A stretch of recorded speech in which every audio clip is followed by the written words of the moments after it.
घोचूराम मोचूराम ये दो मित्रों की कहानी है।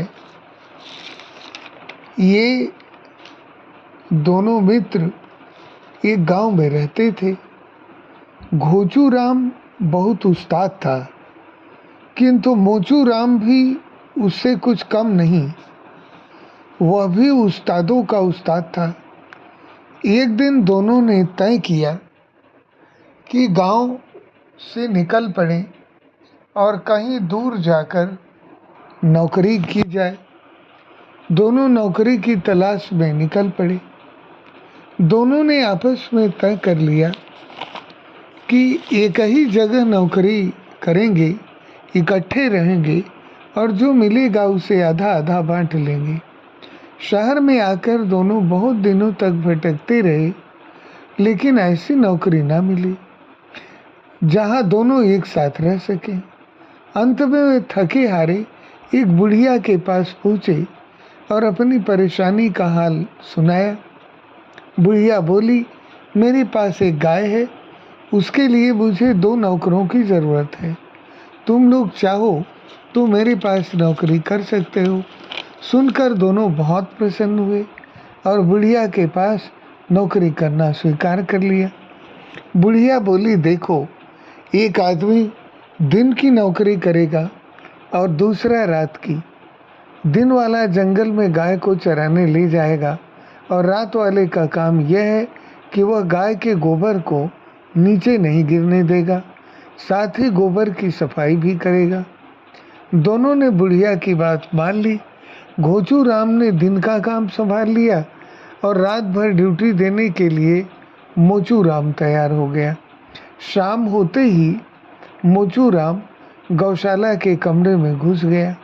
गाय बार बार गोबर करती और वह तसले में उसे थाम लेता।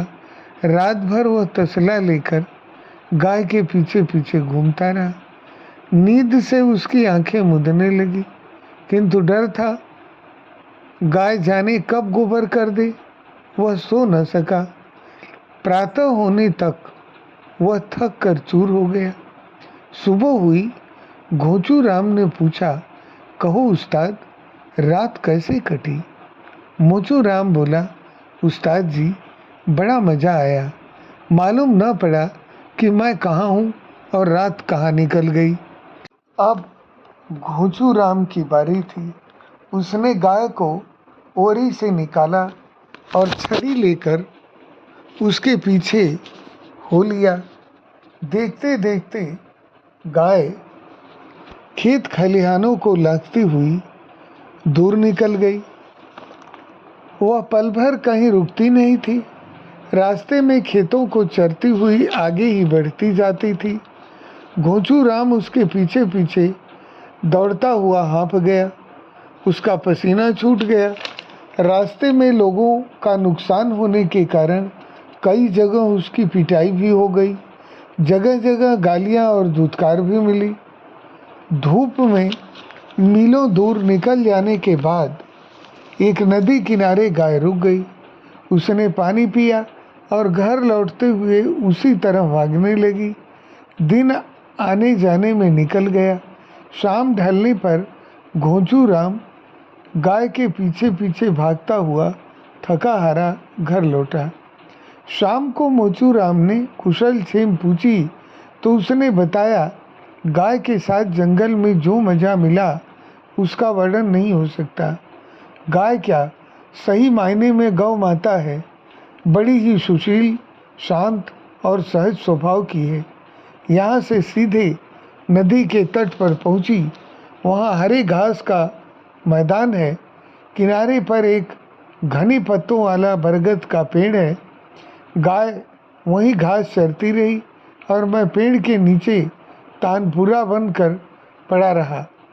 शाम को इसने नदी में पानी पिया और अपने साथ मुझे सीधे घर ले आई। गाय के साथ आया देखकर लोग मुझे कृष्ण कन्हैया कहकर बुलाने लगे। वाह, क्या बात है। मोचूराम मन ही मन तड़प उठा। बोला, उस्ताद जी, एक दिन मुझे भी मौका दो। मैं भी नदी के किनारे उस हरे भरे मैदान को देखना चाहता हूँ। गाय के साथ देखकर लोग मुझे भी कृष्ण कन्हैया कहकर बुलाने लगेंगे। सचमुच कितना मज़ा आएगा। घोंचूराम चाहता ही था कि किसी तरह दिन की नौकरी से पीछा छूटे। इसी से तो रात की नौकरी अच्छी। बोला, क्यों नहीं, तुम चाहो तो हम आपस में नौकरी बदल लें। सुबह की नौकरी तुम करो और रात वाली तुम्हारी ड्यूटी मैं कर लूँगा। दोनों में बात पक्की हो गई। अगले दिन जंगल जाते हुए घोंचूराम बोला कि जंगल में केवल सोने का काम है, इसलिए चारपाई भी अपने साथ लेते जाओ। मोचूराम ने गाय की ओरी से निकाला और चारपाई सिर पर रखकर उसके पीछे हो लिया। छूटते ही गाय दुम दबाकर भाग निकली। मोचूराम सिर पर खाट उठाए उसके पीछे दौड़ने लगा। सोचता रहा गाय सीधे नदी के किनारे घास के मैदान में पहुंचेगी, वहां जाकर अपना चारा लेगी और मैं ठंडे बरगद के पेड़ के नीचे खाट बिछाकर मस्ती में पड़ा रहूँगा। कितना मज़ा आएगा, वह सोचता जा रहा था और गाय पवन वेग से भागती ही जा रही थी, लोगों के खेत खलिहानों को रौंदती हुई। मोचूराम भी उसके पीछे भाग रहा था। अब मैदान आया पर मैदान का कहीं अता पता नहीं था। गाय भागती ही जा रही थी, लेकिन बरगद का पेड़ दिखाई ही नहीं दिया।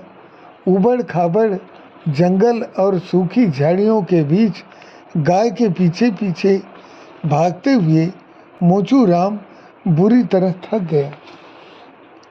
दोपहर के बाद नदी के तट पर पहुंचकर गाय ने पानी पिया और उसी रफ्तार में वापस घर की तरफ भाग आई। शाम तक अपना उदास चेहरा लिए मोचूराम भी घर आ पहुंचा। वह क्रोध में जला जा रहा था, किंतु मोचूराम मन ही मन मुस्करा रहा था।